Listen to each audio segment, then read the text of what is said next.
It all started on a quiet Sunday afternoon. I had just returned from a weekend camping trip with some friends, looking forward to a relaxing evening at home. My phone buzzed incessantly as I unpacked my bag. To my surprise, the notifications were all from Emily, my ex-girlfriend. We had broken up 6 months ago after a tumultuous relationship, and I thought I had finally moved on. But here she was, flooding my phone with messages. I hesitated before opening them. Emily's last message read, "We need to talk. It's urgent." My heart raced. We hadn't spoken in months, and the abruptness of her message sent a chill down my spine. I decided to ignore it, hoping she'd get the hint. But the messages kept coming, each one more desperate than the last. The next day, as I left for work, I noticed something strange. A car I didn't recognize was parked across the street. My uneasy feeling grew stronger when I saw Emily sitting in the driver's seat, staring at me. She didn't approach me, just sat there watching. I tried to shake it off and went about my day. But as I walked back to my car after work, I noticed the same car again, this time parked a few blocks away.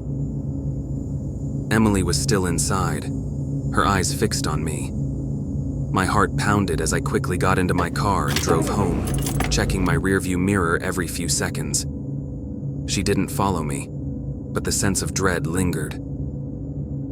Over the next week, Emily's presence became a constant. She was always there, lurking in the background, watching me. I started receiving anonymous calls late at night, with heavy breathing on the other end. It didn't take long to connect the dots. One evening, I found a note slipped under my door. "We belong together. Why are you avoiding me?" The handwriting was unmistakably hers. Fear gripped me as I realized she wasn't just stalking me, she was obsessed. I considered going to the police but dismissed the idea. What could I tell them? That my ex-girlfriend was watching me? It sounded paranoid. Instead, I decided to confront her. I drove to her apartment the next morning, my mind racing with thoughts of what I would say. As I approached her door, I rehearsed my lines. But when she opened the door, all my plans evaporated. Emily looked different, more disheveled, more desperate. "Why are you doing this, Emily?" I asked, trying to keep my voice steady. She looked at me with wide, unblinking eyes. "Because I love you, and I know you still love me too." Her words sent a shiver down my spine.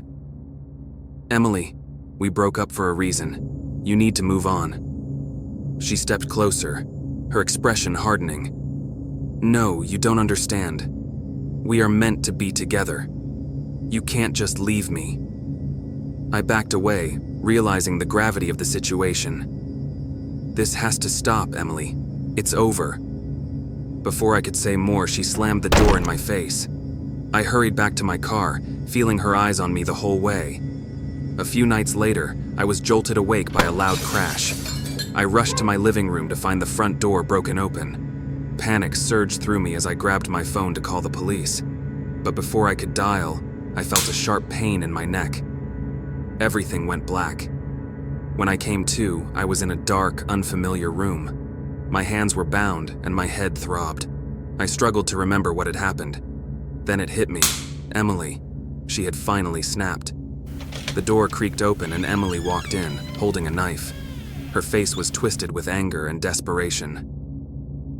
"You left me no choice," she said, her voice trembling. "You need to understand how much I love you." I tried to reason with her, my mind racing for a way out. "Emily, this isn't the way. You need help. We can find someone to talk to." She shook her head violently. "No, no one understands us. We belong together." As she ranted, I noticed my phone on a nearby table. I had one chance.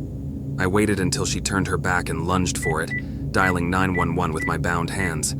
She noticed and rushed at me, but it was too late. I had managed to send the call. The next few minutes were a blur. Emily tried to drag me back, but I fought with all my strength. The sound of sirens filled the air and I felt a glimmer of hope. The police burst in, tackling Emily to the ground and freeing me from my bindings.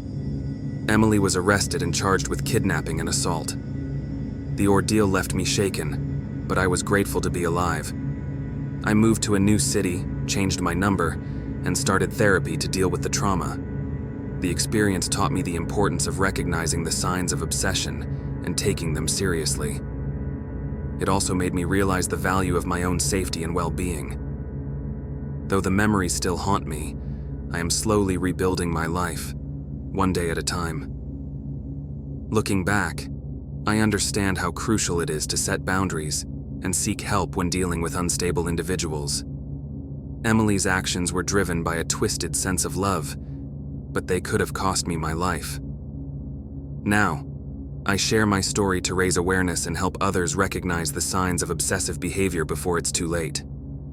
If you ever find yourself in a similar situation, don't hesitate to reach out for help. Your safety is paramount, and no one should have to endure what I went through.